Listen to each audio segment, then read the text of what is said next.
US dollar strengthened slightly on Monday to kick off the week. Before we start, a quick word from our sponsor. This video is brought to you by XNET, the world's leading retail brokerage firm offering ultra-fast execution and no overnight fees. Look for a link in the description below. In the euro against the US dollar, we have seen a little bit of negativity on Monday, although I would not put too much into it other than the idea that perhaps we are continuing to see the markets question the idea of just how aggressive the Fed will get with its interest rate cuts. We are approaching the crucial 1.09 level, and that, of course, is an area that could have somewhat of a significant influence, as we've seen it be both support and resistance, at least in a minor sense of the word, previously.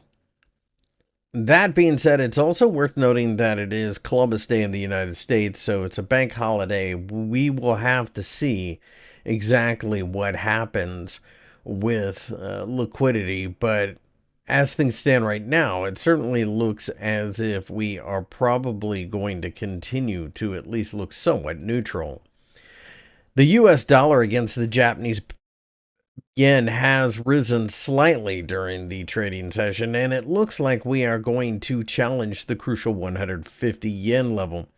The 150 yen level, of course, is a large, round, psychologically significant figure and an area that's been important in the past. We also, in the last session, have broken above the 200-day EMA, so in that scenario, it is technically a bullish sign, so I think that could be a sign that we are getting ready to continue to the upside. Short-term pullbacks, I do believe, will continue to be bought into as the interest rate differential continues to attract traders. Although the US dollar has strengthened during the day, I suspect this is probably more about the Japanese yen than the dollar, as I've seen the Japanese yen lose strength against multiple currencies. And finally, in the Australian dollar, we continue to see the Aussie slip a bit against the US dollar, as I suspect we're probably focusing more on the Fed than anything else.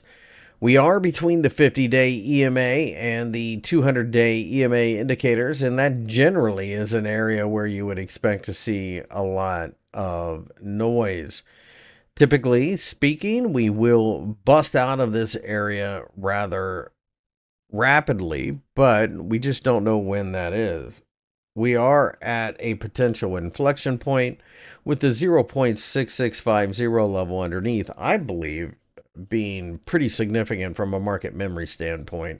If we were to break down below there, we probably would not only see the Australian dollar losing strength against the US dollar, but we would probably see several other major currencies as well. Keep in mind that the Australian dollar is highly levered to the commodities market and, of course, Asia. And it's probably worth noting that over the weekend, China announced stimulus measures that just really weren't that impressive. So this could be suffering a little bit of a knock-on effect from that as well. If you enjoyed the video, give me a thumbs up and subscribe.